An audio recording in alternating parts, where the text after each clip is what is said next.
Your continued streak of good luck is apparent by the fact that you've made it through another week and made it to the weekly cocktail. We're going to do something a little different this week, dealing with whiskey. And the reason for that is obviously whiskeys.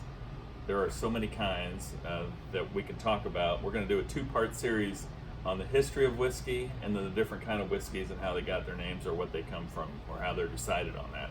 The first part, I guess we'll talk about distilleries, because whiskeys in the end are just really grain alcohol made from one of usually 4 grains, but in the end grain alcohol. So normally it would just be a white liquor when it came out. The color comes from different things, mostly the barrels it's put in, but we'll talk about that next time.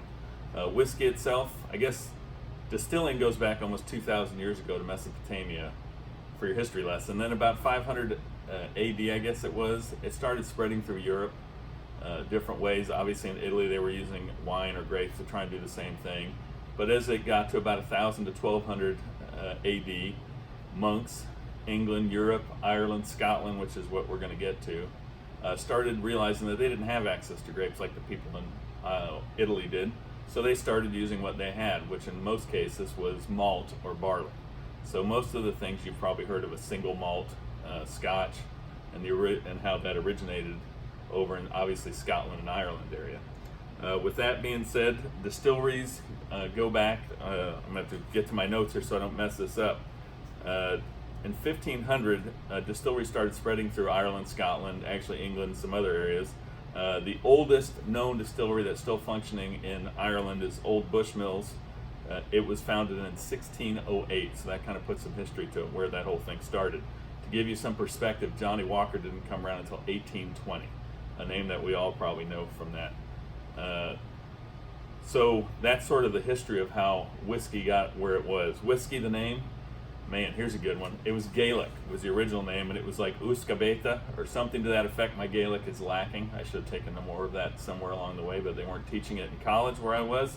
The Gaelic language, water of life. So what really ended up happening, mostly, because most people, educated people back then, spoke Latin, it was just called aqua vitae, the water of life. So whiskey means the water of life in Gaelic, pretty much.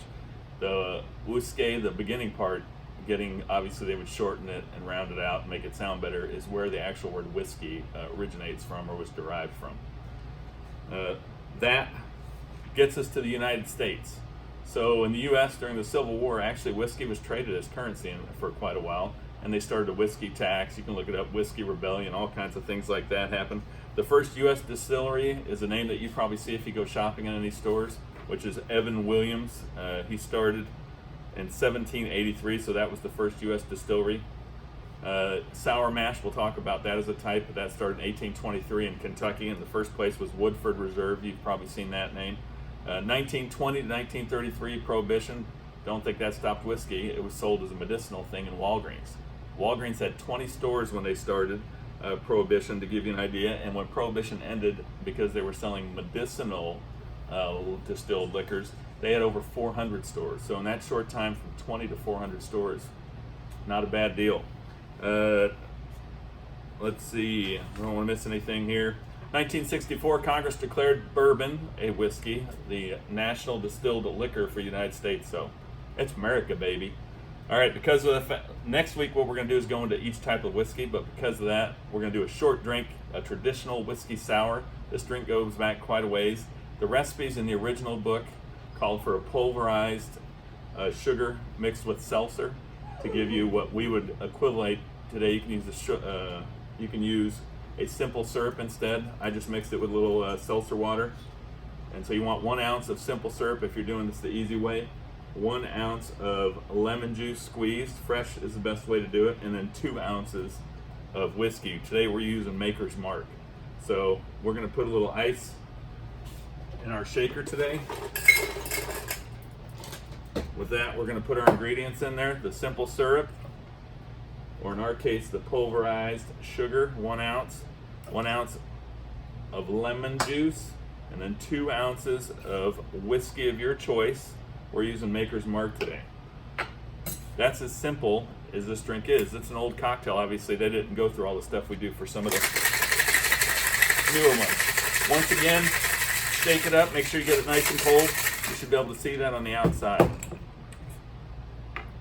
In this case, the drink's poured over. I would use a 1 large ice cube, but if you have just small ones, it doesn't really matter. Just do that. A traditional whiskey sour. You can see the color. You can decorate it with an orange. Some people do. I will use a lemon because we use lemon juice to get that, and then a cherry or something to that effect. You can use a nice cherry if you got one of the nicer maraschino cherries. I've just used a basic one. That is a traditional whiskey sour. Thanks for joining me again. Part 2 of the whiskey series next week. Cheers.